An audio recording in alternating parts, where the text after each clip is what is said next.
ഒരു 10 മിനിറ്റ് അമ്മയുടെ ചോദിക്കട്ടെ. അമ്മ അത്യാവശ്യം ഒരു 10,000 രൂപ ആണോ? 10,000 മതിയാ? കാര്യമായിട്ട് ചോദിച്ചാന്ന്. നിനക്ക് അത്രയ്ക്ക് അത്യാവശ്യമാണെങ്കിൽ അച്ഛൻ്റെ കൂടെ ചോദിര്. അച്ഛൻ്റെ അടുത്ത് ചോദിച്ചു കഴിഞ്ഞാൽ 100 ചോദ്യങ്ങൾ ചോദിക്കും, പൈസ ഇട്ട് കിട്ടത്തുമില്ല. എടാ നീ ഇപ്പം ചെല്ലി, ഞാൻ അറേഞ്ച് ചെയ്തേക്കാം. വല്ലതും നടക്കുവോ? ഇല്ലല്ലേ? എന്താടാ കാര്യം? ചേച്ചി ഒരു 10,000 രൂപ അറേഞ്ച് ചെയ്യാൻ കാണോ? ഞാൻ പലിശ തരാം. അയ്യോ മോനെ, തിരിച്ചു കിട്ടുമെന്നുള്ള പൈസ മാത്രമേ ഞാൻ കൊടുക്കാറുള്ളൂ. മോന് തരാൻ പൈസ ഇല്ല. ആണല്ലേ? ഓക്കെ. ഞാൻ മാക്സിമം നോക്കി, നടക്കത്തില്ല.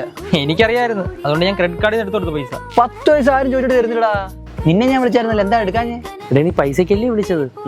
ക്രെഡിറ്റ് കാർഡ് ഒരെണ്ണം എടുക്കായിരുന്നു. എന്നാ പിന്നെ എടുക്കാത്ത എന്ത്? സിവിൽ സ്കോർ ഇല്ലേ? SBMന്റെ സെറ്റ് ക്രെഡിറ്റ് കാർഡ് എടുത്തു നോക്ക്. എടാ അവന് സിവിൽ സ്കോർ ഇല്ലെന്നല്ലേ പറഞ്ഞ, പിന്നെ എങ്ങനെ കിട്ടാനാ? എടാ സിവിൽ സ്കോറിന്റെ ഡോക്യുമെന്റ് ഒന്നും ആവശ്യമില്ല. ഒരു 5,000 FD ഇട്ടാൽ മതി, 90% ക്രെഡിറ്റ് ലിമിറ്റ് കിട്ടും. FD മിനിമം 2,000 ടോപ്പ് അപ്പ് ചെയ്യാനും പറ്റും. റൂപേ കാർഡ് ആയതുകൊണ്ട് UPI ട്രാൻസാക്ഷനും നടക്കും. സേഫ് ആണോ? നിന്റെ FD 100% സേഫുവാ, RBI പ്രൊട്ടക്റ്റഡുവാ. നിനക്ക് കൂടാതെ അതിൽ നിന്ന് ഇൻട്രസ്റ്റ് കിട്ടും. 20% ഒരു ഡിസ്കൗണ്ട് ഉണ്ട് Swiggy, Zomato, book my show, ഇൻസ്റ്റാമാർട്ടിൽ. ഫ്ലാറ്റ് 5% ക്യാഷ് ബാക്ക് ആമസോൺ പേയിലും ഫ്ലിപ്കാർട്ട് വൗച്ചേഴ്സിലും ഉണ്ട്. യൂസ് ചെയ്യുന്ന അനുസരിച്ച് ക്രെഡിറ്റ് സ്കോർ കൂടും. 750 കൂടുതലായി കഴിഞ്ഞാൽ ഹോം ലോണും കാർ ലോണൊക്കെ എടുക്കാൻ എളുപ്പമായിരിക്കും. അല്ല ഇത് എങ്ങനെ കിട്ടും? ലിങ്ക് വായാലുണ്ട്, ചെക്കൗട്ട് ചെയ്ത് നോക്ക്.